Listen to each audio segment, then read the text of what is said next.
Hello friends, Heidi here from Rain Country. God is good all the time, and I'm here today to talk about the benefits of lion's mane mushroom. And here's the botanical name right here so you know what to look up more specifically, though you can just put lion's mane in your browser if you want to look, and it will take you to the information you want to find. But it is good to know that botanical name as well. Now, just to let you know, we are seriously considering growing this for ourselves. Very recently just purchased some from a young man who's growing it locally in a controlled environment. He's growing several varieties of mushrooms.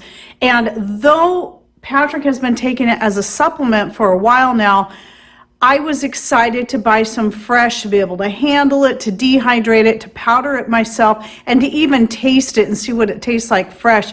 And I'm very excited about this mushroom, and in getting more or possibly growing more. I just really want to do this so that I can also use it in culinary dishes because it has a wonderful flavor and just this great texture. And a lot of people compare it to the flavor of lobster. Now, I only tasted it fresh and I didn't think of it at that time, but because of that very mild sweet flavor that makes it rather unique for a mushroom, I can see that, especially if it's cooked a little bit. And so some people will fry it in oil or just slice it up and saute it. There's many ways that you can cook it like you would any kind of mushroom. But what I chose to do with the one that I got was, since it's mostly for medicinal purposes, I did decide to go ahead, dehydrate, and powder it up. Now, I did just recently do a video on how I did that. I'll go ahead and link to it down below. I do think I forgot to mention, though, in the video, because I just shot it, that when I powdered it up, I simply put all of the dried mushroom into my blender and powdered it that way, and this is how it turned out. It's nice, loose, and powdery. I did try adding this to some coffee. Adds actually a nice flavor. I also did try the lion's mane extract powder that I had purchased in the coffee two different cups of coffee, and both turned out really good. So there's a little foreshadowing of some of the ways you can use it that I'll talk more about later.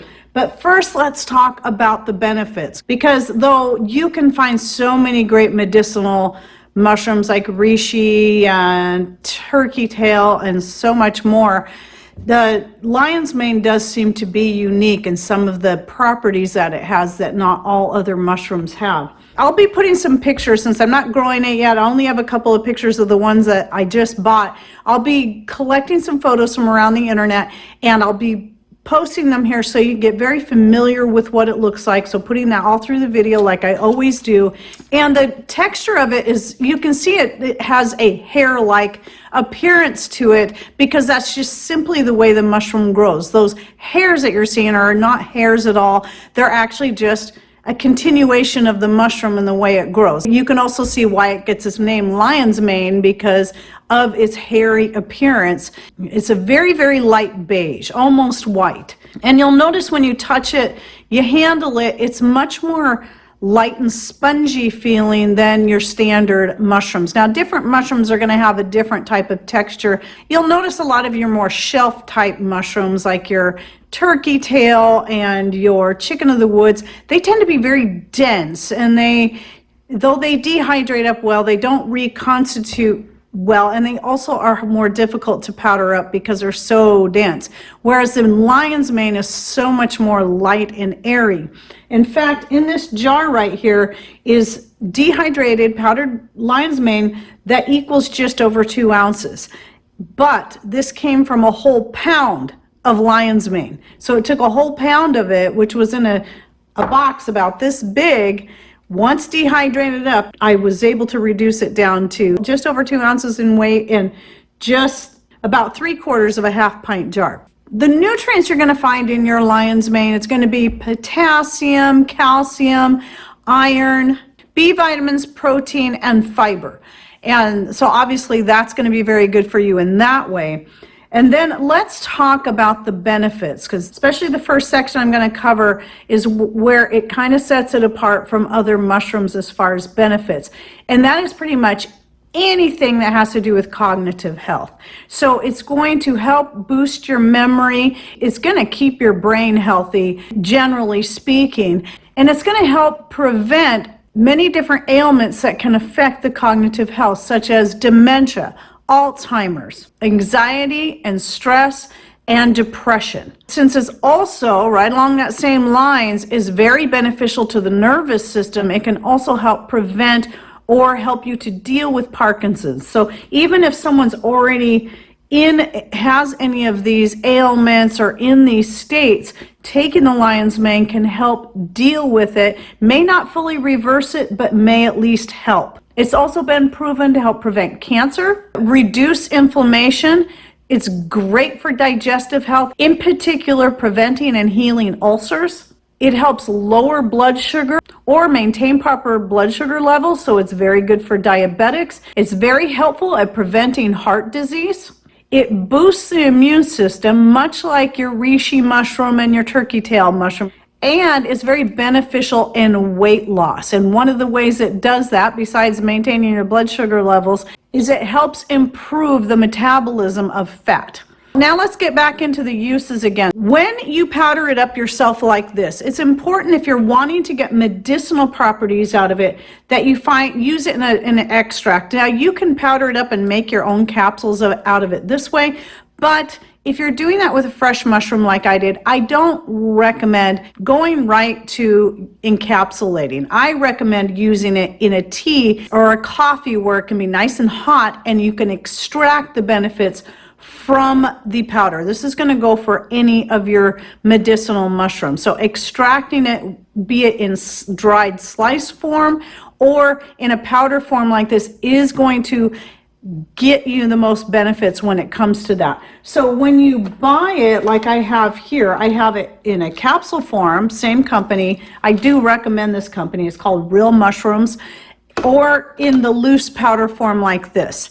So this has already been extracted and then powdered. So if you buy it like this, then it's just ready to go as is. You can encapsulate it yourself, or you can buy it in capsules. One thing I found, and I'll link to both of these down below, is that if you're going to take capsules anyway, go ahead and buy the encapsulated form, because you're going to save yourself a lot of time and even money by going this route, because you're getting the same amount in the capsules as you're getting in the loose packaging. I assumed wrongly that it would be cheaper to go this way and then encapsulate it myself, but then I realized I was actually paying more, plus making more work on myself, because you still have to buy the capsules to encapsulate it. But the price for both of these is actually exactly the same, and you're getting the same amount of servings.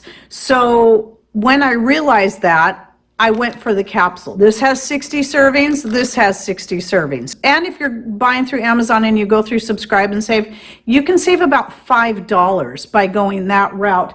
So that's what I did here. However, if you're able to grow it yourself, or even purchase it locally from someone who's growing it, you might get a much better price, because what I paid for this 1 pound of the mushroom was $12 total. And then I ended up with the same amount in here as I did in this when I first bought it. So it's just over 2 ounces, and this was just over 2 ounces. So I paid $26 for this, $12 for this. Of course, there's the time and energy used to dehydrate, but you know, I do try to do a lot of my dehydrating with the solar power when we got plenty coming in. So you can save money doing it that way, or even drying off grid. Because mushrooms do dehydrate up really well. So dehydrating next to your wood stove would work quite well when it comes to your mushrooms. And if you are in a dry enough climate where you can hang it somewhere where it's very warm with your various different types of off-grid dehydrators, then that will work well too. But if you're in a humid climate, that might not work so well. So during the time of year when we don't have fires running, it's best for us to use an electric dehydrator. But either way, I paid less than half for this and was able to dehydrate it myself. But since I didn't pre-extract it first and then dehydrate it, like they do here, then in this case, it's best that we actually add it to a hot liquid and let it extract that way. Now, when it comes to other ways of using it, fresh especially, you can just slice it right up. As I mentioned, you can fry it in some oil. I would think even breading it and then frying it a little bit would just be a real tasty treat, or side dish, or even the main dish in replacement of a meat. So a lot of people compare it to lobster. So consider how you would use lobster meat, what you would serve it with, what would you cook it in, and so on, and consider trying it that way.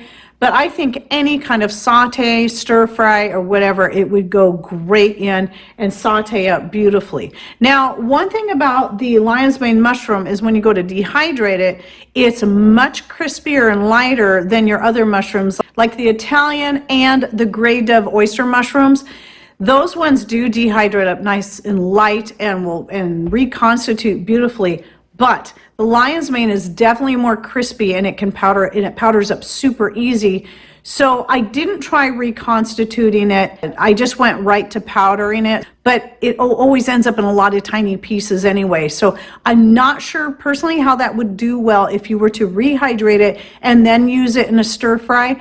But I do plan on trying that the next time I dehydrate some, as well as taking some and cooking it fresh. Because after I did all this, then I learned more about using it fresh in some really tasty ways. So I want to be able to do both with that. But as I mentioned, our main purpose here was to use it medicinally, and being able to get it, buy it locally, to support a small business owner in our own town that we're actually distantly related to, because his sister is married to our nephew. So we're supporting family, we're supporting a small local business, a young entrepreneur that's just getting going, and that's really cool, and we're able to save money as well. If you don't have someone who's growing it locally, look into growing it yourself. What I'm going to do is I'm going to link to a video I came across in the description box down below about growing it. So again, we're looking at doing that ourselves. But if neither of those options will work for you, then go ahead and check out the links I'll be putting down below to the Real Mushrooms brand. They also carry I think reishi. I know they have turkey tail and some other mushrooms that they extract, dehydrate, and then either encapsulate or sell in a loose form. One thing I can definitely say about this is that because of its flavor, it is definitely, in my personal opinion, very good in coffee. I could see it being very good in any kind of tea, whether it be by itself or mixed with other herbs.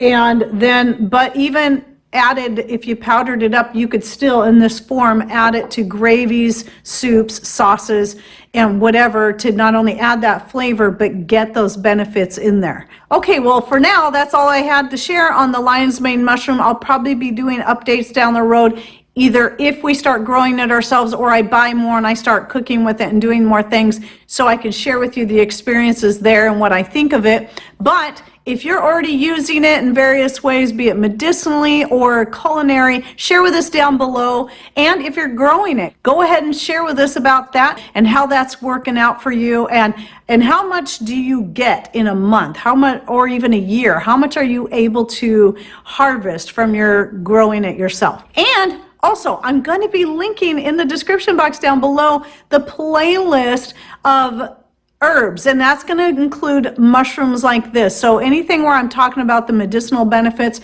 goes into that playlist, and seeds as well. So if you click on that link, you'll open up the whole playlist and you'll see the list. That way you can go down and find any other herbs that maybe you're already growing or that you're interested in, to learn more details about their various benefits. Okay, well, thanks for watching. Take care and God bless.